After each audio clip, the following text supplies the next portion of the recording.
Hello everyone, welcome to NTA NEET test 55 chemistry discussion. हम Shashi Shekhar. So first question से शुरू करते हैं। GD gadolinium atomic number 64 has dash unpaired electrons. जब unpaired electrons की बात की जा रही है तो हमें यहाँ पर इलेक्ट्रॉनिक कॉन्फ़िगरेशन लिखना पड़ेगा। फास्टर इलेक्ट्रॉनिक कॉन्फ़िगरेशन लिखने के लिए क्या करें, क्योंकि Z की वैल्यू इतनी ज़्यादा है, हमें याद नहीं रहती जनरली। तो हमें यहाँ पर क्या करना चाहिए कि हमें नोबल गैस की कॉन्फ़िगरेशन याद रखनी चाहिए। नोबल गैस ही ने आर कर और जीरन है, और इसमें Z की वैल्यू हमें पता है, ये 2 है, देन 10 है, देन 18, 36, 54 और फिर 86 होती है। तो इसके बाद अब साथ ही में आप ये भी ध्यान, इसके बाद ये अगर फर्स्ट पीरियड का है, second period, third period, fourth period, fifth period, तो जो Z की वैल्यू है वो 64 गिवन है, और 64 यहाँ पर फिफ्थ पीरियड के बाद दिख रहा है हमें। 54 के बाद आएगा तो फिफ्थ पीरियड के बाद आएगा। फिफ्थ पीरियड के बाद जब पीरियोडिक टेबल स्टार्ट होता है तो 6s से शुरू होता है। तो हम यहाँ पे इसकी इलेक्ट्रॉनिक कॉन्फ़िगरेशन लिख सकते हैं। गैडोलिनियम की जो इलेक्ट्रॉनिक कॉन्फ़िगरेशन हो जाएगी वो हो जाएगी ज़ेनॉन, फिर 6s2। इसके बाद क्योंकि यहाँ पे 4f भी आ सकता है, एन जनरली जो फिलिंग का ऑर्डर है, फिलिंग का ऑर्डर होता है ns, then n-2f, then n-1d अगर f और d ऑर्बिटल है तो, और फिर np। तो यहाँ पे 4f तो है, तो 4f में अब देखो 54 के बाद हमने 2 इलेक्ट्रॉन फिल कर दिया तो 56 हो गए। अब अपने पास बचे हैं 8 इलेक्ट्रॉन्स। अब अगेन f में अगर हम 7 इलेक्ट्रॉन फिल करते हैं तो फिर ये हाफ फिल्ड इलेक्ट्रॉनिक कॉन्फ़िगरेशन हो जाएगा, जो कि स्टेबल रहता है। तो हम यहाँ पे 4f1 और 5d1 फिल कर रहे हैं। कुछ यहाँ पे चीज़ें आपको ध्यान भी रखनी पड़ सकती हैं, एट द इंस्टेंट हो सकता है आप ये गेस नहीं कर पाओ। तो नंबर ऑफ अनपेयर्ड इलेक्ट्रॉन्स तो यहाँ से आ गए, हैज़ डैश अनपेयर्ड इलेक्ट्रॉन्स। अब जब हम 4f की बात कर रहे हैं तो ये 7 के साथ अनपेयर्ड इलेक्ट्रॉन्स ही होंगे, क्योंकि टोटल 7 ऑर्बिटल्स होते हैं और सब में एक एक इलेक्ट्रॉन आ जाएगा। उसी तरह से 5d1 में एक अनपेयर्ड इलेक्ट्रॉन है, तो टोटल 8 अनपेयर्ड इलेक्ट्रॉन हो गए। इसके बाद 5d, अब हमें क्या पूछा जा रहा है, हमें सम ऑफ स्पिन पूछी जा रही है। तो सबका या तो प्लस हाफ ले लो या तो सबको माइनस हाफ ले लो। तो अगर हम सबको प्लस हाफ ले लेते हैं तो फिर स्पिन की वैल्यू 4 आ जाएगी, 8 इंटू 1/2। तो ये 4 आंसर, डी आंसर यहाँ से आ जाएगा। नेक्स्ट क्वेश्चन पे आते हैं। 2.4 gram of pure magnesium is dropped in 100 ml of HCl। जब हम मेटल को एसिड के साथ रिएक्शन करवाते हैं तो Mg रिएक्ट कर रहा है यहाँ पर H+ के साथ, तो Mg ऑक्सीडाइज हो जाएगा मैग्नीशियम 2+ में, और H+ रिड्यूस हो जाएगा H2 गैस में। रिएक्शन बैलेंस तो डायरेक्टली हमें दिख रहा है, Mg से Mg2+ जा रहा है और H+ से तो 2H+ कर देते हैं, तो रिएक्शन बैलेंस्ड है। अब हम ये सॉल्व करते हैं कि विच of the following statement is wrong. तो 2.4 ग्राम प्योर मैग्नीशियम को मिक्स किया था और एटॉमिक मास इसका 24 हमें पता है, तो डायरेक्टली पता चल रहा है 2.4/24 कर दें तो ये 0.10 मोल आ रहा है यहाँ से। और H+ अगर हम देखें कि H+ के कितने मोल्स होंगे, तो वॉल्यूम इंटू मोलैरिटी करनी पड़ेगी। 100 इंटू 1 मिलीमोल मतलब 0.1 मिलीमोल, ये भी आ जाएगा। तो ये 0.10 मिलीमोल आ रहा है, 0.10 मोल आ रहा है। अब हमें सॉल्व करना है, हमें ये सारी चीज़ें पूछी जा रही हैं। जैसे फर्स्ट ऑप्शन अगर हम देखें, 1.12 litre hydrogen is produced at STP। तो STP पे अगर हम प्रेशर 1 atm माने, जनरली ये लोग अभी भी मिस्टेक करते हैं। प्रेशर जो एक्चुअली STP पे डिफाइंड है वो 1 बार है, बट ये रिपीटेड मिस्टेक अब आपको थोड़ा सा केयरफुल रहना पड़ सकता है। जैसे इस बार भी जेई मेन ने भी इनफैक्ट STP पे पूछा था और उसने 22.4 नहीं लिया था, 1 बार को लिया था, 22.7 लीटर जो होता है उसको कंसिडर किया था। तो यहाँ पे आपको थोड़ा सा केयरफुल रहना पड़ सकता है। तो 22.7 अगर हम प्रेशर को 1 बार माने तो 22.7 होना चाहिए, ठीक है। बट अभी हम यहाँ पे 22.4 ले लेंगे। तो सबसे पहले हमें लिमिटिंग रिएक्टेंट फाइंड करना पड़ेगा, क्योंकि ये भी 0.10 है, ये भी 0.10 है। तो ऑब्वियसली क्लियरली पता चल रहा है कि मोल अपॉन कोएफिशिएंट करें या फिर इस Mg के 0.10 मोल के लिए H+ का 0.20 मोल रिक्वायर्ड था, बट यहाँ पे H+ कम प्रेजेंट है, तो H+ is the limiting reactant. तो H+ लिमिटिंग रिएक्टेंट है, तो जो भी रिएक्शन फॉर्मेशन होगी या जो भी रिएक्शन आगे हम करेंगे वो H+ के रिस्पेक्ट में करेंगे। तो जब 0.10 मोल H+ रिएक्ट होगा तो इसका हाफ मोल H2 फॉर्म हो रहा है, तो 0.050 मोल फॉर्म हो जाएगा। तो वॉल्यूम क्या हो जाएगी, वॉल्यूम हो जाएगी 0.050 इंटू 22.4 लीटर पर मोल। तो मोल और मोल ये कैंसिल हो जाएंगे और ये वैल्यू आ जाएगी, इसको 5 से मल्टीप्लाई कर दें या हाफ कर दें तो 11.2 मतलब 1.12 वॉल्यूम आ जाएगी इसकी। तो ये तो सही आ रहा है, हमें पूछा गया है कि गलत कौन सा है। अगेन अब हम ये फाइंड करते हैं कि कितने मोल मैग्नीशियम लेफ्ट हैं। तो ऑब्वियसली ये 0.10 रिएक्ट करेगा, तो ये इसका हाफ ही रिएक्ट करेगा, 0.05 रिएक्ट करेगा, तो 0.05 बचा हुआ है।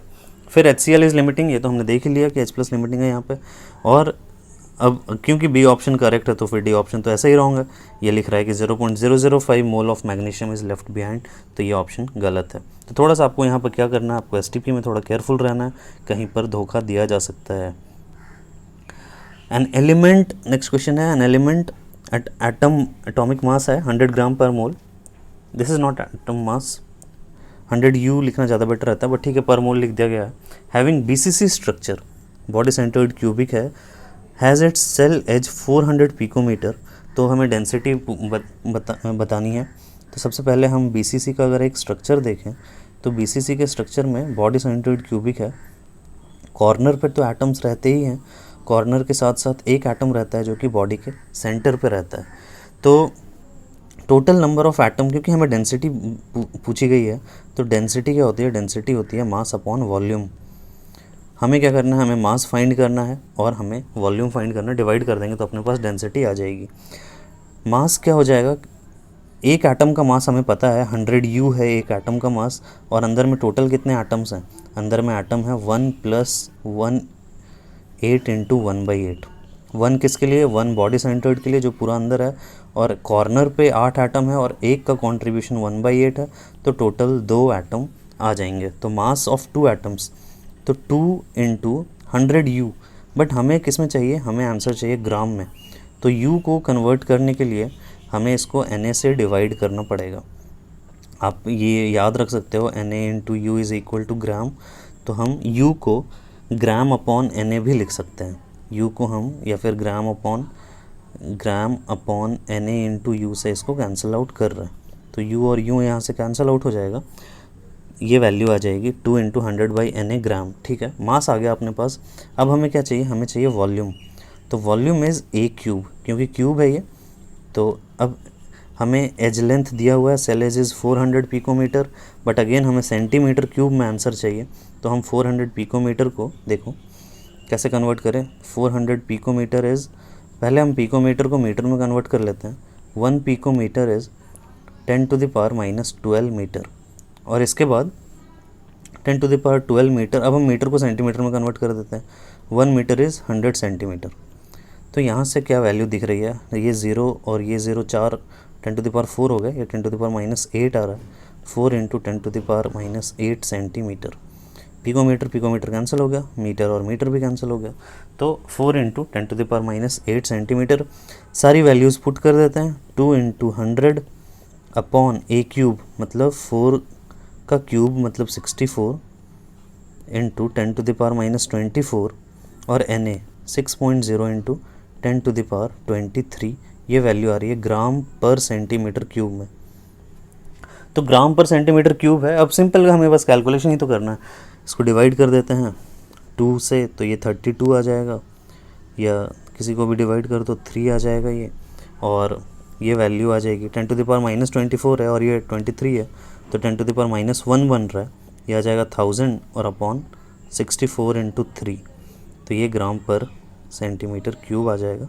इसको फर्दर मल्टीप्लाई कर देते हैं, तो ये 1000 अपॉन 4 × 12, 6 × 18 और 1 19, 192 आ रहा है, मतलब अप्रॉक्सीमेटली 200 के पास आ रहा है। तो 5 पॉइंट समथिंग आंसर हो जाएगा इसका। एग्जैक्टली डिवाइड करने की ज़रूरत नहीं है, एग्ज़ाम में आप थोड़ा ऑप्शन का हेल्प लेना चाहिए आपको, जब आपको फास्टर कैलकुलेशन करनी है, टाइम सेव करना है, तो फिर ज़बरदस्ती ऐसे सिचुएशन में डिवाइड करने का कोई मतलब नहीं बनता है। Total number of lone pair of electrons in ion, which ion, actually this is I3 minus, in I3 minus ion. तो I3 माइनस का हम पहले स्ट्रक्चर बनाते हैं। देखो 3 आयोडीन कनेक्टेड है, 3 आयोडीन कनेक्ट कर दिया। फास्टर लुईस स्ट्रक्चर बनाने का सिंपल सा तरीका है कि आप फॉर्मल चार्ज को ध्यान में रखो। एक ही नेगेटिव है तो हम ट्राई करेंगे कि किसी भी एक आयोडीन पे नेगेटिव चार्ज देने की। सबसे पहले हम जो आउटर मोस्ट आयोडीन है उसकी ऑक्टेट कंप्लीट कर देते हैं। तो ऑक्टेट कंप्लीट करने के लिए 3 लोन पेयर दे दिए। देखो 1 2 3 4 5 6 7 और 8, इसकी ऑक्टेट कंप्लीट हो गई। इस आयोडीन की भी ऑक्टेट कंप्लीट हो गई। और इन दोनों पे फॉर्मल चार्ज क्या आया है, इस पे फॉर्मल चार्ज 0 है और इस पे भी फॉर्मल चार्ज 0 है। तो एक फॉर्मल चार्ज रखना है हमें -1 का, तो अब हम वो सेंटर एटम पे रख देते हैं। मतलब सेंट्रल एटम पे अगर हम 3 लोन पेयर दे दें तो 1 2 3 4 5 6 7 8, तो इसके पास 8 इलेक्ट्रॉन है। तो फॉर्मल चार्ज कितना हो जाएगा, -1। तो ये अपना I3 माइनस का स्ट्रक्चर बन जाएगा। और total number of lone pair 3 इस पे, 3 इस पे और 3 इस पे, टोटल 9 लोन पेयर्स आ जाएंगे। नेक्स्ट क्वेश्चन पे मूव करते हैं। For the redox reaction XMnO4 minus, देखो सिंपल सा रिएक्शन बैलेंसिंग है, XY Mn की वैल्यू पूछ रहा है। तो हम सबसे पहले रिएक्शन लिख लेते हैं। MnO4 माइनस जो है ये कन्वर्ट होना है Mn2 प्लस में, और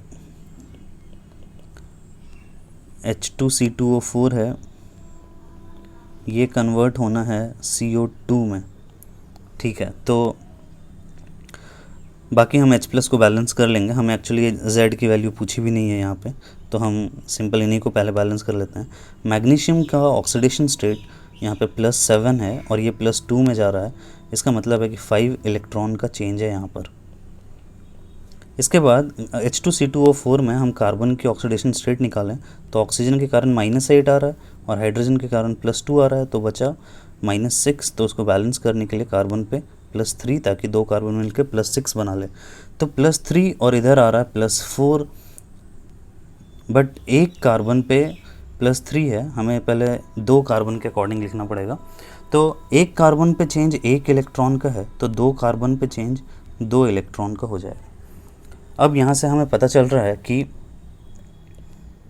देखो, अब यहाँ से हमें ये तो दिख रहा है कि हमें इलेक्ट्रॉन सबसे पहले बैलेंस करना रहता है। तो 5 इलेक्ट्रॉन, इसको 2 से मल्टीप्लाई कर देते हैं और इसको मल्टीप्लाई कर देते हैं 5 से। तो अब 5 से मल्टीप्लाई करने पे यहाँ पे नंबर आ रहा है 5, यहाँ पे 2 ऑलरेडी था, तो 5 से मल्टीप्लाई करेंगे तो ये हो जाएगा 10।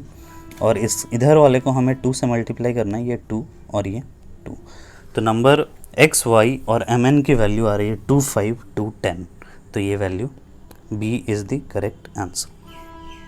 तो ये बस ये मेथड आपको आना चाहिए कि इलेक्ट्रॉन रिडॉक्स बैलेंसिंग, हम रेडॉक्स रिएक्शन को बैलेंस कैसे करते हैं। ज़रूरी नहीं आप हाफ रिएक्शंस लिखो, ये काम हम और फास्टर करते अगर हम सिंपल सोचते तो। ठीक है, नेक्स्ट क्वेश्चन पे आते हैं। The number of possible optical isomers for the complex Ma2B2 with sp3। तो sp3 अगर हम देखें तो मेटल के साथ, अगर आपने जैसे कार्बन के केस में ही पढ़ा है, कार्बन के केस में अगर सेम कार्बन पे 2 ग्रुप्स अटैच्ड रहते हैं तो हम उनको अकायरल में काउंट करते हैं। तो हम यहाँ पे इसको अकायरल में काउंट कर रहे हैं क्योंकि एक प्लेन ऑफ सिमेट्री बन जाएगी। DsP2 हाइब्रिडाइजेशन है तो फिर वो प्लेनर ही है, नाम ही स्क्वायर प्लेनर है। जब प्लेनर है तो प्लेन ऑफ सिमेट्री वही है, तो अगेन इसमें भी कोई कायरलिटी नहीं होगी। तो दोनों में ही कायरलिटी पॉसिबल नहीं है, तो ये 0 और 0 आंसर हो जाएगा इसका। For the reaction SO2O2 to SO3 the rate of disappearance of O2, disappearance of O2 जो होगा वो हमें क्या गिवन, अच्छा O2 का डिसअपियरेंस गिवन है और हमें rate of appearance of SO3 पूछ रहा है। तो अगर आप ध्यान से देखो तो जब 1 मोल O2 का कंज्यूम होता है तो 2 मोल SO3 का बन जाता है। तो SO3 का जो फॉर्मेशन होगा वो डबल होगा, मतलब 4 × 10⁻⁻⁴। नेक्स्ट क्वेश्चन पे आता है। Zinc can be coated on iron, zinc को हम कोट कर सकते हैं, मतलब Zn2+ से हम जिंक बना सकते हैं, लेकिन Zn2+ से जिंक बना सकते हैं इलेक्ट्रिसिटी प्रोवाइड करके, बट ये बोल रहा है कि galvanised iron, but the reverse is not possible. Reverse is not possible मतलब कि हमारे पास जिंक का रॉड है और हम इसके ऊपर Fe2+ से इस पे कोट करना चाहते हैं। क्या प्रॉब्लम होगी? प्रॉब्लम ये होगी कि अगर ये जिंक है तो जिंक डिप करते ही जिंक Fe2+ के साथ रिएक्शन कर देगा। जिंक जो है वो Zn2+ में कन्वर्ट हो जाएगा और Fe2+ को खुद ऑक्सीडाइज हो जाएगा, Fe2+ को रिड्यूस कर देगा, क्योंकि जिंक का ऑक्सीडेशन काफ़ी आसान है इन मेटल्स के कंपैरिजन में। इसके जगह पे कॉपर रहता है तो कॉपर के साथ भी सेम होता है। कॉपर इनिशियली ब्लू कलर का रहता है, Cu2+ सॉल्यूशन। जिंक अगर रॉड डिप कर देते हैं तो Zn कलरलेस सॉल्यूशन हो जाता है, Zn2+ फॉर्म हो जाता है। तो जिंक की actually higher negative electrode potential है दैन आयरन। जिंक को अगर हम देखें तो इलेक्ट्रोड पोटेंशियल, ऑक्सीडेशन की बात कर रहे हैं हम, electrode potential generally reduction potential को लिखते हैं, तो ये नेगेटिव वैल्यू में काफ़ी ज़्यादा वैल्यू है। वैल्यू भी गिवन है, हायर 0.76 वोल्ट है। तभी तो, क्योंकि जिंक जो है अगर वो ऑक्सीडाइज होगा, ये रिडक्शन की वैल्यू गिवन है, इसलिए हमने बोला कि अगर ये रिडक्शन है तो जब ऑक्सीडेशन होगा तो वैल्यू रिवर्स हो जाएगी, मतलब ये हो जाएगा +0.76 वोल्ट, जो कि आयरन से कहीं ज़्यादा होगा। नेक्स्ट क्वेश्चन पे आते हैं। The H+ of the resulting solution that is 0.01 molar acetic acid and 0.01 molar benzoic acid. Acetic acid को हम, एसिटिक एसिड है, इसको हम Ha लिख रहे हैं, और बेंजोइक एसिड है, इसको हम Hb लिख रहे हैं। सॉल्व करते हैं हम तो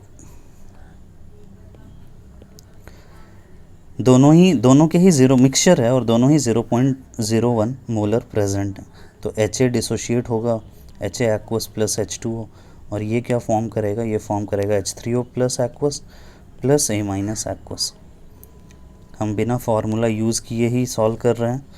आपको ऐसे सिचुएशन में देखो, बहुत ज़्यादा फार्मूला यूज़ करने से क्या होता है कि आप केमिकल इक्विलिब्रियम को कम फील करते हो और चीज़ें याद रखने की ज़्यादा ट्राई करते हो। कुछ ऐसा डिफ़िकल्ट क्वेश्चन आ जाता है तो फिर प्रॉब्लम हो जाती है। तो हमें क्या करना चाहिए? हमें थोड़ा तो ऐसे क्वेश्चंस को एक बार मतलब विदाउट फार्मूला कन्वेंशनल मेथड से भी सॉल्व करके देख लेना चाहिए, ताकि वो भी प्रैक्टिस हमें हमारे बने रहे। यहाँ पे 0.01 मोलर है Ha और H3O+, हम मान लेते हैं कि हम आइस टेबल सीधा ही कंस्ट्रक्ट कर देते हैं। ये -x होगा तो ये +x और +x हो जाएगा। वैसे ही ये 0.01 है तो ये -y होगा, तो ये +y और +y हो जाएगा एट इक्विलिब्रियम।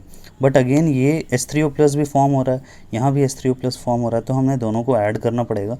सॉल्यूशन में कॉमन प्रेजेंट होंगे दोनों ही, तो दोनों जगह पे हमने x + y कर दिया है। अब दोनों के लिए हम इक्विलिब्रियम की इक्वेशन लिख लेते हैं। इसके लिए Ka1 हो जाएगा, this is equal to x × x + y upon 0.01 - x, which is approximately equal to x × x + y upon 0.01। Similarly इसके लिए लिखेंगे तो Ka2 लिख रहा हूँ मैं, this is equal to y × x + y और अपॉन 0.01। अब दोनों के लिए हमने Ka1 Ka2 लिख लिया है, दोनों इक्वेशन को हम ऐड कर देते हैं, और या फिर चलो दोनों इक्वेशन को ऐड कर दें। Ka1 + Ka2 हमें दिख रहा है, x + y कॉमन आ रहा है और साथ ही 0.01 भी कॉमन आ रहा है, और अंदर में बच गया x + y। Ka1 + Ka2 कितना हो जाएगा देखें इधर। Ka1 की वैल्यू है 1.8 × 10⁻⁵, Ka2 है 6.3, तो 1.8 + 6.3 ये वैल्यू आ जाएगी 11 और 6 एक साथ 8.1। तो ये वैल्यू आ रही है 8.1 × 10⁻⁵। इससे भी मल्टीप्लाई कर देते हैं तो -7 हो जाएगा। This is equal to x + y का स्क्वायर। अब ये वैल्यू दिख रही है हमें 81 × 10⁻8 है, this is equal to x + y का स्क्वायर है। तो यहाँ से x + y की वैल्यू आ जाएगी √81, मतलब 9 × 10⁻⁴। ओके, तो ये मेथड आपको आना चाहिए। कॉमन एन इफेक्ट या कॉमन एंस के जैसा सॉल्व कर रहे हैं हम। Ha भी H3O+ प्रोड्यूस कर रहा है और Hb भी H3O+ प्रोड्यूस कर रहा है। नेक्स्ट क्वेश्चन पे आते हैं। At 35 degree Celsius the vapour pressure of CS2 हमें गिवन है कि इसका वेपर प्रेशर 512 है और एसीटोन का वेपर प्रेशर 344 mmHg है। जब हमने दोनों का मिक्सचर बनाया तो 600 mmHg आ रहा है। यहाँ पे क्या ध्यान रखने की बात है, अगर जब भी हम एवरेज निकालते हैं, देखो जो ओवरऑल प्रेशर है जो वेपर प्रेशर है वो एक तरह का वेटेड एवरेज है, बट ये एवरेज जो होता है वो हाईएस्ट वैल्यू और लोएस्ट वैल्यू के बीच में लाई करता है। बट ये जो 600 mmHg है ये आउट ऑफ नोवेयर बहुत ही ज़्यादा वैल्यू आ रहा है। मैक्सिमम वैल्यू CS2 जो प्रोड्यूस कर रहा था वो 512 mmHg था, बट अभी 600 मिलीमीटर ऑफ मर्करी ये प्रोड्यूस हो रहा है। इसका मतलब है कि जो फोर्सेस CS2 और एसीटोन के बीच में जो फोर्सेस हैं वो इक्वल नहीं हैं। इसका मतलब है कि वीक फोर्सेस फॉर्म हो गए हैं, और वीक फोर्स होने के कारण जब फोर्सेस वीक हैं एक दूसरे मॉलिक्यूल के बीच में तो ज़्यादा से ज़्यादा मॉलिक्यूल एस्केप हो रहे हैं, और एस्केप हो रहे हैं ज़्यादा मॉलिक्यूल तो अमाउंट ऑफ वेपर जो है वो बढ़ गया है, वेपर प्रेशर बढ़ गया है। ठीक है, इंटर मॉलिकुलर फोर्सेस वीक हैं दोनों में, हमें ये समझ में आ रहा है यहाँ से। ऐसे भी सोचे तो ये पोलर है और ये नॉन पोलर है और ये पोलर है, तो दोनों में इंटर मॉलिकुलर फोर्सेस वीक होंगे भी। ठीक है, अब हमें फॉल्स स्टेटमेंट बताना है। तो mixture of 100 ml CS2 100 ml acetone has a volume less than 200 ml। तो ऑब्वियसली क्योंकि फोर्सेस कम हैं तो ज़्यादा वॉल्यूम ऑक्यूपाई करेगा, एक दूसरे के क्लोज नहीं आना चाहते हैं वो, तो वॉल्यूम लेस दैन 200 नहीं ग्रेटर दैन 200 होना चाहिए। ठीक है, गलत है ये, हम आगे ऑप्शंस और चेक कर लेते हैं। Raoult's law is not obeyed, obviously Raoult law obeyed करता तो इन दोनों के बीच में वैल्यू आती। हीट मस्ट बी एब्जॉर्ब्ड, क्योंकि अनइक्वल फोर्सेस हैं तो हीट अब्जॉर्ब हो रहा होगा, और CS2 and acetone are less attracted to each other than to themselves. ये क्लियरली समझ में आ रहा है हमें, क्योंकि पोलर और नॉन इंटरमॉलिकुलर फोर्सेस सेम नहीं है। विच of the following compound is not chiral? Not chiral तो आप सबका स्ट्रक्चर बनाओ और देखो कि किस कार्बन पे 4 डिफरेंट ग्रुप्स किसी में है या नहीं है। जैसे यहाँ पे ये जो कार्बन है इस पे एक CH3 ग्रुप लगा हुआ है, एक हाइड्रोजन, एक D और एक CH2Cl, तो 4 डिफरेंट ग्रुप है, तो ये तो कायरल है। इस कार्बन पे देखें, इस कार्बन को दिखाई दे रहा है हमें, एक H है, D है, Cl है और एक ये ग्रुप है, तो टोटल ये भी कायरल हो जाएगा। इस कार्बन को अगर हम देखें तो यहाँ पे कोई भी कार्बन ऐसा नहीं है जिस पे सारे के सारे डिफरेंट ग्रुप्स हों। इस कार्बन पे देखें तो यहाँ पे ये जो कार्बन है इस पर एक हाइड्रोजन लगा हुआ है, एक Cl लगा हुआ है और फिर ये CH2D है और इधर CH3 है। Therefore answer is C। आसान क्वेश्चन है, बहुत ही लॉटरी है। The order of oxidation state, तो ऑक्सीडेशन स्टेट हम फाइंड कर लेते हैं फटाफट। H3PO2 को अगर हम देखें तो ऑक्सीजन पे -4 है और इधर +3 है, बैलेंस करने के लिए एक माइनस बचा है तो फास्फोरस पर +1 कर देते हैं। यहाँ पे -8 आ गया, +3 आ गया तो 5 बचा, तो 5 कर देते हैं। -6 + 3 तो 3 कर देते हैं, और इधर 6 2 12 और 4 तो बचा 8 डिवाइडेड बाई 2, तो ये +4 आ जाएगा। तो सबकी ऑक्सीडेशन स्टेट आ गई, बस इसको जमा देते हैं फटाफट। H3PO4 की सबसे ज़्यादा है, देन H4P2O6, देन ठीक है, आसान। Silver chloride dissolves in excess of ammonia, AgNH3 whole twice plus बनता है, थोड़ा ध्यान रखना पड़ेगा आपको। Arrange the anions in decreasing order of basic strength, जब बेसिक स्ट्रेंथ की बात करते हैं अलॉन्ग द पीरियड, जैसे अगर हम एसिडिक स्ट्रेंथ, पहले हम एसिडिक कैरेक्टर देख लेते हैं, CH4 NH3 H2O और HF में, तो इलेक्ट्रोनेगेटिविटी से गाइड होता है एसिडिक स्ट्रेंथ। इलेक्ट्रोनेगेटिविटी कार्बन की बहुत कम है, नाइट्रोजन की और थोड़ी ज़्यादा है बट फिर भी कम है, ऑक्सीजन की रिलेटिवली ज़्यादा है और फ्लोरीन की ज़्यादा है। तो इधर जाएंगे तो एसिडिक कैरेक्टर इंक्रीज़ होगा, तो इनके जो बेसेस होंगे CH3- इसका बेसिक कैरेक्टर सबसे ज़्यादा होगा, than NH2-, than OH-, than F-। Simple है, वीक, अगर वेरी वीक एसिड है तो उसका कॉन्जुगेट बेस स्ट्रॉन्ग होगा। ठीक है, the product of the reaction में अगर हम देखें तो यहाँ पे C एक तो ट्रिपल बॉन्ड है, मिथाइल है, और ये ऐसा ग्रुप है। थोड़ा स्ट्रक्चर इन्होंने गलत ड्रॉ किया है, बराबर कर दिया बॉन्ड को, बट कोई बात नहीं। R2BH का जो एडिशन होता है वो एडिशन सिन एडिशन होता है। सिन एडिशन अगर होता है तो R2BH में एक हाइड्रोजन है और दूसरा जो ग्रुप है वो Br2 है, ये दोनों अटैच होते हैं। तो Br2 के अंदर क्योंकि स्टेरिक हिंड्रेंस ऑलरेडी ज़्यादा है तो Br2 ग्रुप इस तरफ से अटैच नहीं होना चाहेगा, तो इधर हम हाइड्रोजन को ही अटैच कर रहे हैं। मतलब जब इसकी ट्रांजिशन स्टेट बन रही होगी तो ट्रांजिशन स्टेट इसी तरह से बन रही होगी, हाइड्रोजन अटैच हो रहा होगा, ये यहाँ पे बॉन्ड टूट रहे होंगे, इधर से बोरोन अटैच हो रहा होगा और इधर से ये बॉन्ड टूट रहे होंगे। तो इस तरह से जब ये अटैचमेंट हो जाएगा फाइनली, तो ये फॉर्म करेगा, ये फिर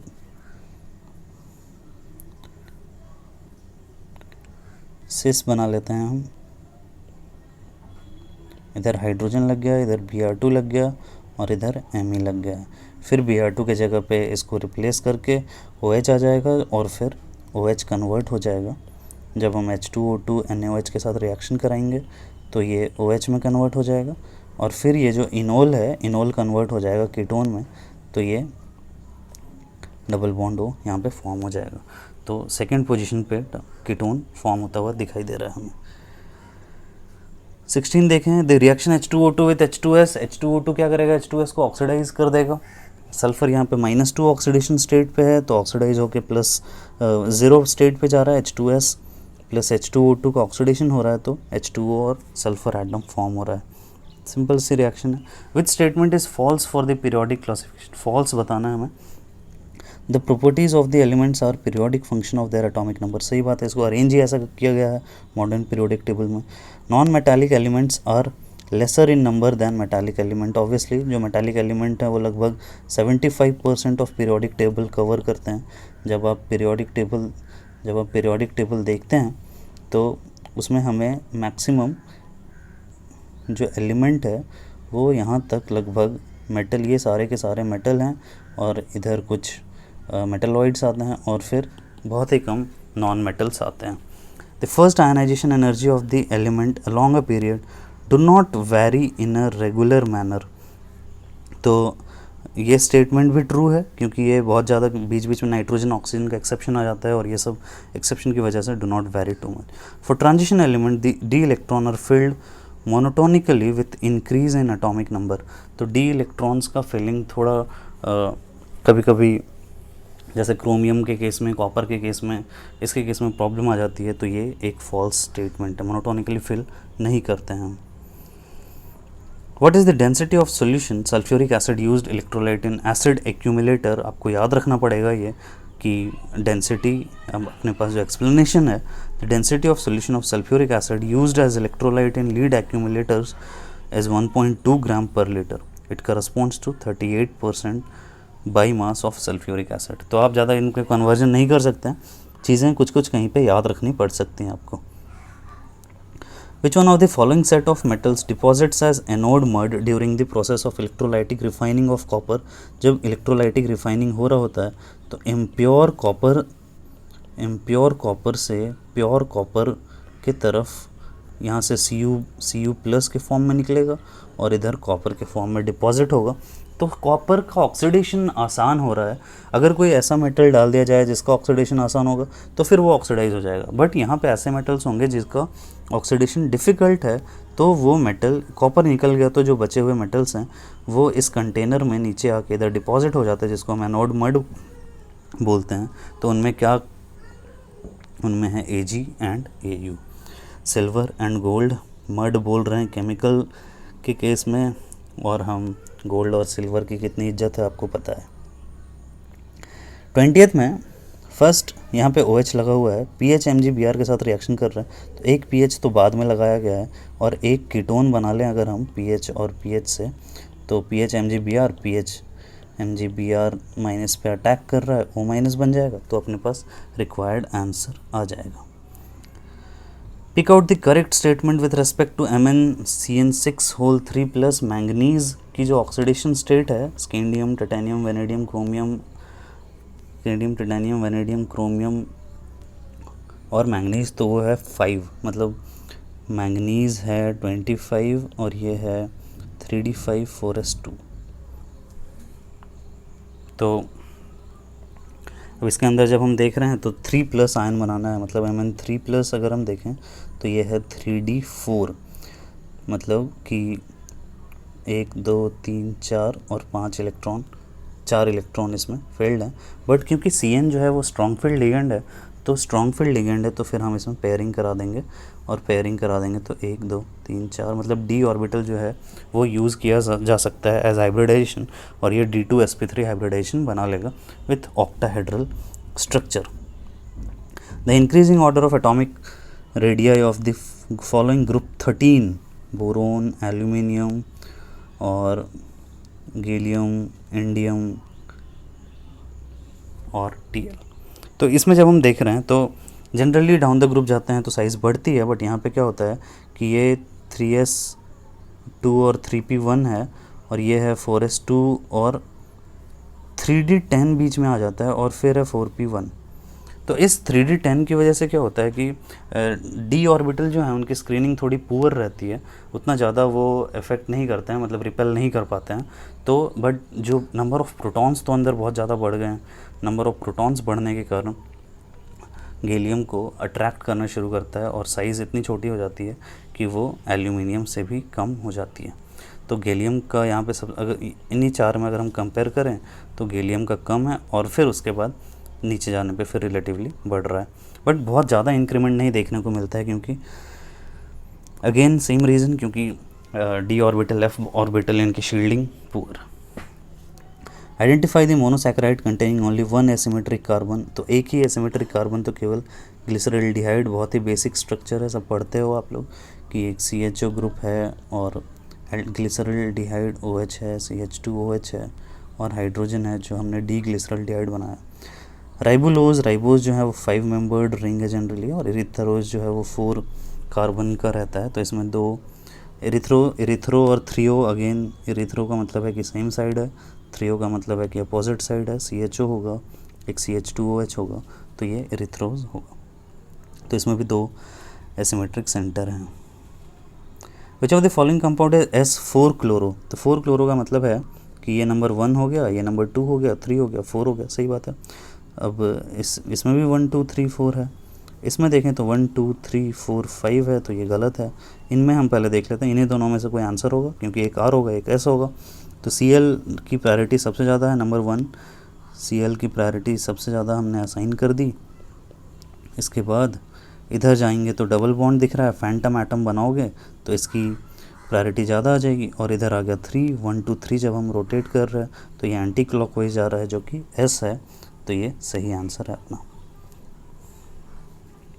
When equal volume of the following solutions are mixed, which of the following gives maximum precipitate? जब maximum precipitate की बात किया जा रहा है तो maximum amount मिलाना चाहिए, या तो कोई तो आंसर होगा ही, ऑब्वियसली सब के सब तो गलत नहीं हो सकते हैं। तो जिसमें सबसे ज़्यादा मोलारिटी होगी उसको हम सीधा सीधा आग बंद करके टिक कर सकते हैं बिना ज़्यादा कुछ सोचे हुए। तो इसके अंदर या तो ये एक्चुअली पूछना चाहता था कि आयन प्रोडक्ट की वैल्यू से आप चेक करो, बट क्योंकि आयन प्रोडक्ट की इतनी ज़्यादा ज़रूरत ही नहीं है, अगर हम एग्ज़ाम में सॉल्व कर रहे हैं तो हमें क्यों ज़रूरत है चेक करने की। ये तो हमें बोल रहा है कि मैक्सिमम प्रेसिपिटेट फॉर्म हो, तो मैक्सिमम प्रेसिपिटेट के लिए मैक्सिमम अमाउंट मिक्स करना पड़ेगा, वरना फिर ऐसे अगर थ्योरेटिकल क्वेश्चन रहता तो हो सकता था आपको चेक करना पड़ता कि प्रेसिपिटेट फॉर्म हो रहा है या नहीं हो रहा है। ठीक है, तो अब हमें नेक्स्ट क्वेश्चन पे आता है, बॉन्ड एंगल डिस्कस करना है। बॉन्ड एंगल है ClO2 माइनस Cl2O और ClO2 में। अगेन फॉर्मल चार्ज के बेसिस पे हम स्ट्रक्चर ड्रॉ कर लें तो ClO2 न्यूट्रल है तो ऑक्सीजन को डबल बॉन्ड चाहिए, और क्लोरीन को कितने, क्लोरीन के पास होते हैं 7 इलेक्ट्रॉन्स। तो इसके पास 1 2 3 4 5 6 और 7 8 इलेक्ट्रॉन आ रहे हैं। तो इसमें हमें एक अनपेयर्ड इलेक्ट्रॉन रखना पड़ेगा फिर ClO2 के स्ट्रक्चर में। अब ठीक है, एक अनपेयर्ड इलेक्ट्रॉन रहेगा। अब 1 2 3 4 5 6 7 ऑब्वियसली ऑड इलेक्ट्रॉन स्पीसीज है। वैलेंस इलेक्ट्रॉन काउंट करें तो 7 + 12 हो जाएगा, 12 और 7 19 इलेक्ट्रॉन्स हैं। तो ऑड इलेक्ट्रॉन है तो एक अनपेयर्ड इलेक्ट्रॉन तो बचेगा। Cl2O को ड्रॉ करें अगर हम, तो O के साथ 2 Cl जैसे H2O होता है उस तरह से जुड़ा हुआ है। ClO2 माइनस अगर हम ड्रॉ करें तो O2 माइनस है, तो एक ऑक्सीजन पे आप चाहो नेगेटिव चार्ज दे दो। तो इससे क्या होगा कि अब इस पे तो हमने फॉर्मल चार्ज 0 कर दिया, क्लोरीन पे भी फॉर्मल चार्ज 0 हो जाएगा। 1 2 3 4 5 6 7, अच्छा हमने एक बॉन्ड, एक लोन पेयर ज़्यादा बना दिया। तो ये हो गया स्ट्रक्चर्स। अब तीनों को अगर हम से अरेंज करें, मतलब Cl इस वाले स्ट्रक्चर को, तो ये डबल बॉन्ड O, एक अनपेयर्ड इलेक्ट्रॉन और एक लोन पेयर। फिर इस वाले स्ट्रक्चर को अरेंज करें तो Cl और 2 lone pair sorry oxygen 2 lone pair Cl और Cl, और इसको अरेंज करें तो ये भी Cl 2 लोन पेयर, एक डबल बॉन्ड O और एक O माइनस। अब हम देखते हैं तीनों स्ट्रक्चर्स में कि तीनों स्ट्रक्चर में हमें ये देखना है कि बॉन्ड एंगल सबसे ज़्यादा किस में होगा। तो बॉन्ड एंगल अगर हम देखें तो एक तो है कि यहाँ पे 2 इलेक्ट्रॉन्स का रिपल्शन हो रहा है, तो ये आपस में ज़्यादा रिपेल करेंगे। यहाँ पे एक ऐसा इलेक्ट्रॉन है लोन पेयर है और एक अनपेयर्ड ही इलेक्ट्रॉन है, तो यहाँ पे रिपल्शन कम होगा, तो ये बॉन्ड एंगल रिलेटिवली ज़्यादा होगा। तो ClO2 के अंदर तो बॉन्ड एंगल ज़्यादा होगा। अब हम इन दोनों में कंपेयर करते हैं तो यहाँ पे डबल बॉन्ड कैरेक्टर आ रहा है। डबल बॉन्ड कैरेक्टर अगर आ रहा है तो डबल बॉन्ड कैरेक्टर है तो यहाँ पे रिलेटिवली ज़्यादा इलेक्ट्रॉन्स हैं, और अगर ज़्यादा इलेक्ट्रॉन्स हैं तो इनकी जो ये आपस में ज़्यादा रिपेल कर रहे होंगे, तो फिर बॉन्ड एंगल इसका भी ज़्यादा होगा, मतलब इसके कंपैरिजन में। इसमें सिंगल बॉन्ड है तो इलेक्ट्रॉन कम है, तो रिलेटिवली कम बॉन्ड एंगल होगा, तो हम ये आंसर टिक कर सकते हैं। तो सबसे कम Cl2O में है, फिर ClO2 माइनस में, और फिर है ClO2 में। थोड़ा सा सोचना ज़्यादा पड़ सकता है इस क्वेश्चन में, बट सोचने से आंसर आ रहा है आसानी से। मैक्सिमम प्रेस्क्राइब्ड कॉन्सेंट्रेशन, ये सब आपको याद रखना पड़ेगा। इसके लिए आप अब कितना कॉन्सेंट्रेशन चाहिए किसी का ड्रिंकिंग वाटर में, तो आप उस समय फाइंड तो नहीं करोगे जाके, या कोई कैलकुलेशन नहीं है अपने पास जिसके हेल्प से आप फाइंड कर सकते हो, तो कुछ चीज़ें आपको यहाँ पर ध्यान रखनी पड़ती हैं। इस रिएक्शन पे आते हैं, और हमें गिवन है अगेन, जैसे काफ़ी रिपीटेटिव हो गया, अभी हमने pH MgBr वाला कोई जो क्वेश्चन सॉल्व किया था वो कुछ ऐसा ही था।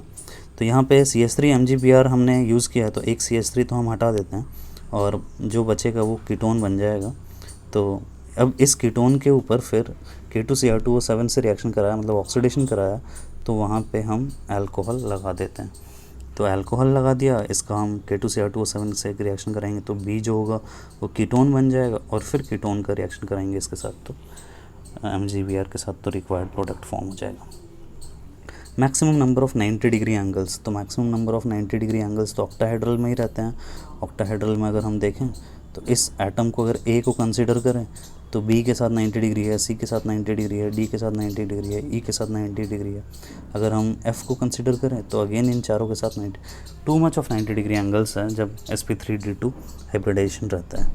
sp3 हाइब्रिडाइजेशन में तो रहता भी नहीं है 90 डिग्री एंगल, 109 पॉइंट समथिंग रहता है। ठीक है, calculate the energy in joule corresponding to light wavelength. Light of wavelength given है, energy hc/λ, h given 6.63 into 10⁻⁻34। सबको हम ऐसा यूनिट में ही लिख देते हैं ताकि आंसर सीधा सीधा जूल में आ जाए। Speed of light 3 into 10⁸ metre per second, lambda को भी 45 इंटू 10⁻⁹ लिख दिया जाए तो ये आ जाएगा जूल में सीधा। सॉल्व करें, -9 और +8, 9 और 8 17 हो जाएगा, ये इधर 17 हो गया, 17 और -34 तो ये हो जाएगा -17। तो अब हम जिसके साथ बचे हैं वो है -17, तो 6 इंटू 3, या 3 को कैंसिल करते हैं 15 आ जाएगा, तो ये वैल्यू आ रही है। चलो इसको 66 लिख दिया जाए, 66.3 अपॉन 15 इंटू 10⁻⁻18, 15 चौके 60, 4 point something into 10⁻⁻18, answer D दिख रहा है सीधा। तो E = hc/λ वैसे भी फोटोन के लिए काफ़ी पावरफुल फार्मूला है, आप मोमेंटम ऑफ फोटोन भी डिराइव करते हो इधर से, तो थोड़ा सा आपको ये सब याद रखना चाहिए। 1 gram of magnesium is burned with O2 in close vessel, which reactant is left and by how much. तो रिएक्शन Mg है, O2 है, MgO फॉर्म हो रहा है, बैलेंस कर लिया जाए। ऑक्सीजन 2 है इधर रिएक्टेंट में, तो इधर 2 लगा देते हैं। मैग्नीशियम 2 हो गया तो मैग्नीशियम को भी 2 कर दिया। ये 1 ग्राम है और ये है 0.28 ग्राम, तो हम पहले मोल्स निकाल लेते हैं। मोल हो जाएंगे इसके 1/24 और ये हो जाएंगे 0.28/32। मोल निकाल लिया अब हमने, तो अब हम नेक्स्ट क्या करेंगे, अब हम मोल अपॉन कोएफिशिएंट देख लो, तो मोल अपॉन कोएफिशिएंट भी करेंगे। तो O2 जो है वो यहाँ पे लिमिटिंग आ रहा है, ये अगर लिमिटिंग है ऑब्वियसली मोल अपॉन कोएफिशिएंट की वैल्यू मिनिमम जिसके लिए रहती है वो लिमिटिंग रिएक्टेंट रहता है। तो O2 लिमिटिंग है तो ये एक्सेस में है, तो मैग्नीशियम इज इन एक्सेस। अब हमें निकालना है कि कितना एक्सेस है, तो हमें O2 के टर्म में जो लिमिटिंग रिएक्टेंट है वही पहले कंज्यूम हो जाएगा। तो अगर O2 जब 1 मोल कंज्यूम होता है तो मैग्नीशियम 2 मोल डबल कंज्यूम होता है। अगर ये इतना कंज्यूम हुआ है तो मैग्नीशियम कितना कंज्यूम हुआ है, 2 इंटू 0.28/32, इतना मोल कंज्यूम हुआ है। और अगर मास निकाला मैग्नीशियम का तो इतना मोल इंटू 24 ग्राम।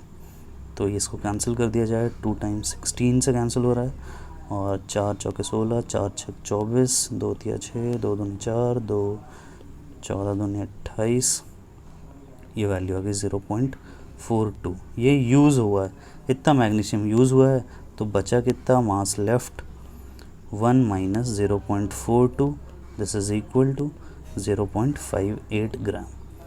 ठीक है, तो आसान है, बस थोड़ा सा आपको मैथमेटिकली मतलब थोड़ा सा जल्दी सॉल्व करना पड़ेगा, और तो ज़्यादा कुछ नहीं है।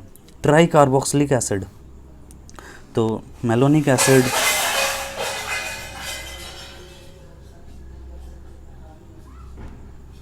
ठीक है कोई बात नहीं, मेलोनिक एसिड, सक्सिनिक एसिड। तो आपको ये सब ध्यान रखना चाहिए कि जब 2 कार्बन का एसिड रहता है तो हम इसको ऑक्सैलिक एसिड बोलते हैं, ऑक्सैलिक एसिड है ये। 3 कार्बन का जब एसिड रहता है तो हम इसको बोलते हैं OMSGA, ये जनरली हम इस तरह से याद रखते हैं। ये मेलोनिक एसिड हो जाएगा 3 कार्बन, 4 कार्बन का है तो सक्सिनिक एसिड है, ग्लूटारिक एसिड है, एडिपिक एसिड है। तो मेलोनिक एसिड, सक्सिनिक एसिड तो समझ में आ रहा है।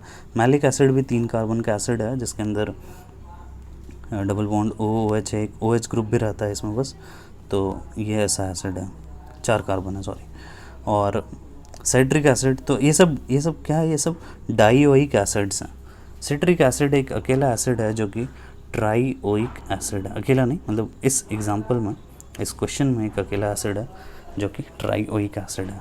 एक OH ग्रुप इधर लगा हुआ है, एक OH ग्रुप इधर लगा हुआ है, और एक OH ग्रुप इधर लगा हुआ है। तो आप रूल आउट कर सकते हो अगर आपको नहीं याद है तो। Metal carbide on reaction with H2O form CH4, carbides can be CH4 कौन बनाएगा, C2 2 माइनस है, रिएक्शन कराते हैं, C triple bond C minus के जैसा है, 2 माइनस H2O के साथ जब रिएक्शन होगी तो ये नेगेटिव एक एक्सेप्ट करेगा, और ये भी नेगेटिव को हम एक्सेप्ट करवा देते हैं इधर ही, ये नेगेटिव भी हाइड्रोजन एक्सेप्ट करेगा। तो ये क्या बन रहा है, ये बन रहा है इथाइन। हमें क्या बनाना है, CH4, therefore this is not the answer.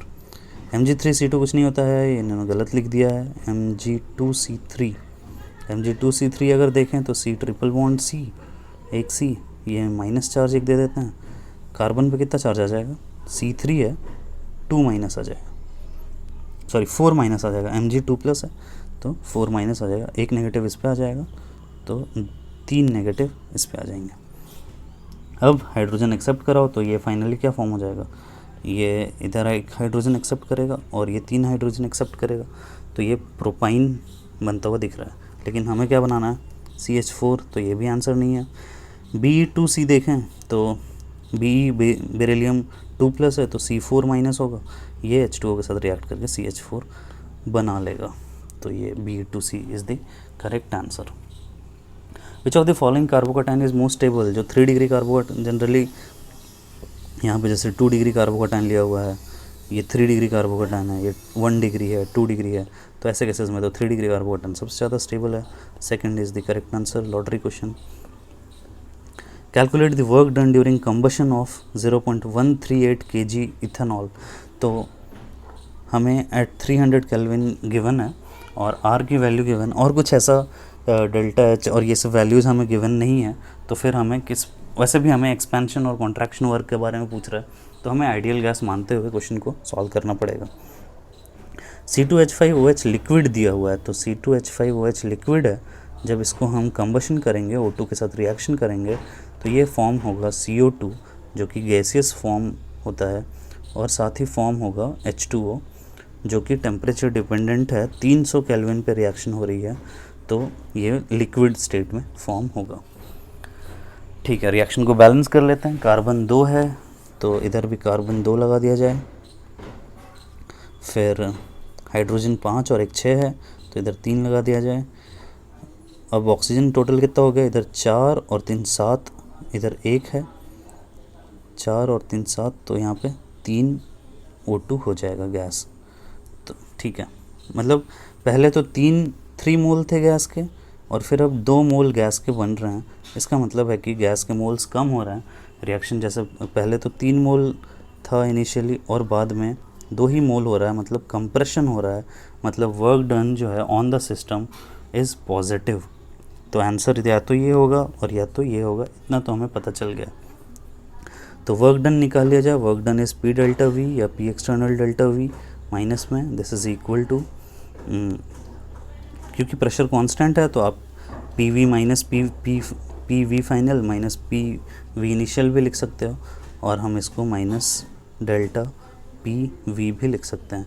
Delta P V is actually N R T, temperature constant है तो ये आ जाएगा minus delta N G R T. केवल गैसेस के लिए कंसिडर कर रहे हैं हम, बट अगेन ये कब है, ये 1 मोल के लिए, जब C2H5 जो है वो 1 मोल है। बट हमें कितना गिवन है, हमें 1 मोल तो नहीं गिवन है, हमें 0.138 ग्राम गिवन है। तो हम पहले इसको भी मोल में कन्वर्ट कर लेते हैं, सॉरी केजी, मतलब मोल्स ऑफ C2H5OH जो होगा 0.138 kg है, 138 ग्राम अपॉन 46 हमें गिवन है इसका molar mass gram per mole, this is equal to 3 मोल। तो अपना जो वर्क डन आएगा वो 3 टाइम्स दिस आ जाएगा, क्योंकि ये पर मोल कैलकुलेटेड है। तो डेल्टा एन जी की वैल्यू, अब डेल्टा एन जी यहाँ पे कितना, ये 3 है, ये 2 है, तो 1 आ जाएगी वैल्यू, बट 2 माइनस 3 मतलब -1 और माइनस ऑलरेडी है, तो ये 3RT हो जाएगी value. This is 3 into 8.314 into temperature कितना दिया है, टेम्परेचर दिया है 300, तो ये 300 इंटू 3 900 के अराउंड, मतलब 1000 मान लो, तो ये 8.8 से थोड़ा कम आ जाएगा, तो ये 7482 जूल आ जाएगा। ठीक है, अगेन मल्टीप्लाई कितनी इंटेलिजेंटली हैंडल करना है आपको समझ में आना चाहिए कि आपको मल्टीप्लाई करके चेक करने की ज़रूरत है ही नहीं। ठीक है, when SO2 gas is passed into aqueous Na2CO3, तो जब हम एक्वस Na2CO3 में पास करें, जनरल रिएक्शन यहाँ पे क्या होती है, Na2CO3 के साथ जब हम SO2 गैस को पास करते हैं तो सबसे पहले NaHCO3 फॉर्म होता है, सोडियम बाइसल्फेट, और इसके साथ CO2 गैस फॉर्म होता है। फर्दर अगर इसके साथ और SO2 को ट्रीट करोगे, इसके साथ अगर Na2CO3 को फर्दर ऐड करेंगे हम, Na2CO3 को अगर ऐड करेंगे तो ये फिर Na2SO3 में कन्वर्ट हो जाएगा, प्लस H2O प्लस CO2 भी फॉर्म हो जाएगा। इसके बाद अगर फर्दर इसको आप सल्फ़र के साथ रिएक्शन कराते हो तो Na2H2O3 भी फॉर्म हो जाएगा। तो NaHSO3 फॉर्म हो रहा है और साथ में Na2SO3 भी फॉर्म हो रहा है। Correct list match between the items, ये सब थोड़ा याद रखना पड़ेगा। क्रूड नैप्था क्या होता है, crude naphtha generally crude oil mixture of oils ही है, एल्कीन का जो मिक्सचर होता है क्रूड ऑयल में, जिसको हम फ्रैक्शनल डिस्टिलेशन से सेपरेट करते हैं। 3 का तो Q है, तो उसके बेसिस पे भी कर सकते हो, बाकी चीज़ें थोड़ी ध्यान रखनी पड़ेंगी। कंपाउंड C5H10O फॉर्म्स है फिनाइल हाइड्राजोन, फिनाइल हाइड्राजोन बना रहा है। सबसे पहले C5H10O में dB कितनी, dB कैलकुलेट करते टाइम हम ऑक्सीजन को नहीं देखते हैं, तो C5H10 सैचुरेटेड रहता, C5H12 होता, तो यहाँ पे dB 12 - 10/2 मतलब dBe इज इक्वल टू 1 है। dB 1 है मतलब एक डबल बॉन्ड है। फिनाइल हाइड्राजोन का टेस्ट दे रहा है, मतलब कि या तो कीटोन होगा और या फिर एल्डिहाइड होगा। ठीक है, ये तो हमें पता चल गया, या कीटोन है या एल्डिहाइड है। Gives negative Tollens test, negative Tollens test दे रहा है, मतलब एल्डिहाइड तो नहीं है, मतलब कीटोन है। And A positive iodoform reaction, positive iodoform reaction मतलब कि इतना कीटोन तो है ही, इधर CH3 ग्रुप तो है ही, अब हमें इधर का ग्रुप फाइंड करना। It also give N pentane on reduction, तो N पेंटेन दे रहा है, फिर तो सारा काम ही सस्ता हो गया, बिल्कुल क्वेश्चन सॉल्व हो गया। ये ब्यूट पेंटेन 2 ओन है। The following equilibrium constants are given. The equilibrium constant for the oxidation of 2 mole NH3 to give NO. NH3 का जब हम ऑक्सीडेशन करा रहे हैं NH3 प्लस O2, तो ये फॉर्म हो रहा है NO और साथ में हाइड्रोजन भी है, तो H2O फॉर्म हो जाएगा। बैलेंस करो, नाइट्रोजन 1 है, सही है, हाइड्रोजन 3 है, तो इसको 3/2 कर दिया जाए। ऑक्सीजन तो बैलेंस्ड है, तो 3/2 अगर हम इसको कर देते हैं तो ऑक्सीजन कितना आ जाएगा,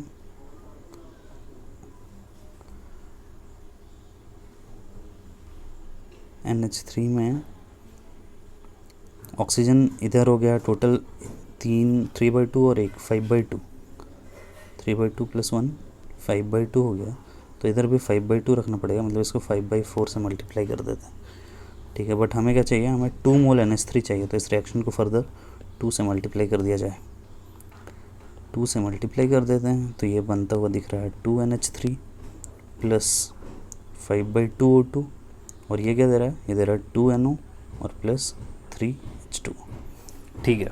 ये रिएक्शन तो हमें मिल गई। अब हमें ये रिएक्शन बनानी है इन तीनों रिएक्शन के हेल्प से। तो 2NH3 एक ही जगह अपीयर हो रहा है, इस रिएक्शन को रिवर्स कर दो, रिवर्स करेंगे तो क्या बनेगा 2NH3 और इससे मिल रहा है N2 + 3H2, तो रिवर्स करने पे इक्विलिब्रियम कांस्टेंट रेसिप्रोकल में हो जाता है। अब हमें H2O और NO किधर चाहिए, NO चाहिए हमें प्रोडक्ट साइड, तो ये प्रोडक्ट साइड बिल्कुल सही बनाया हुआ है, और 2NO चाहिए तो और भी अच्छी बात है, सब कुछ सही है, N2 + O2 और इससे बन रहा है 2NO, ठीक है। तो ये K2 ही रहने देते हैं अभी। इसके बाद H2O हमें कितना चाहिए, H2O चाहिए 3 और राइट प्रोडक्ट में ही चाहिए, तो इस रिएक्शन को 3 से मल्टीप्लाई कर दिया जाए, 3H2O और ये हो जाएगा 3H2 + 3/2 O2, ऐड करें अगर तो 3H2 कैंसिल हो रहा है, N2 कैंसिल हो रहा है, क्या N2 और N2 कैंसिल हो रहा है, O2 कैंसिल हो रहा है, O2 तो कैंसिल नहीं है करना हमें, 1 + 3/2 ऐड करें तो ओवरऑल अपनी ये नेट रिएक्शन फॉर्म हो रही है। ये रिएक्शन तो हमें बनानी थी और ये रिएक्शन फॉर्म होता हुआ दिख रहा है हमें। तो जब हमने इसको 3 से मल्टीप्लाई किया तो K3 का क्यूब हो जाएगा, तो ओवरऑल क्या हो गया, K3 का क्यूब हो गया, K2 हो गया अपॉन K1 हो गया, तो ये value second option is the correct answer. Which of the following is an example of thermosetting polymer bakelite, थोड़ा ध्यान रखना पड़ेगा थर्मोसेटिंग पॉलीमर और ये सब। For the given PV isotherm which of the following correct for T1 T2 T3। Generally PV की value जो है वो टेम्परेचर डिपेंडेंट है, हायर PV प्रोडक्ट जो होगा वो हायर टेम्परेचर पे ज़्यादा आएगा जो प्रोडक्ट है PV का, या फिर PV = nRT, तो अपने पास रामबाण है ही यहाँ पर। PV का जो प्रोडक्ट है अगर टेम्परेचर बढ़ा रहे हैं कीपिंग मोल्स कांस्टेंट तो ये इंक्रीज होगा, therefore T3 > T2 > T1। The difference between CP CV is gas liquid solid के बारे में पूछ रहा है, तो सॉलिड लिक्विड में जनरली CP और CV को हम लगभग सेम मानते हैं, क्योंकि कांस्टेंट प्रेशर कांस्टेंट वॉल्यूम पे हीट देने पे सेम ही चेंज होता है, तो इसकी वजह से जो मैक्सिमम डिफरेंस है वो मैक्सिमम डिफरेंस आता है गैसेस में, larger in case of gases in comparison to solids और लिक्विड।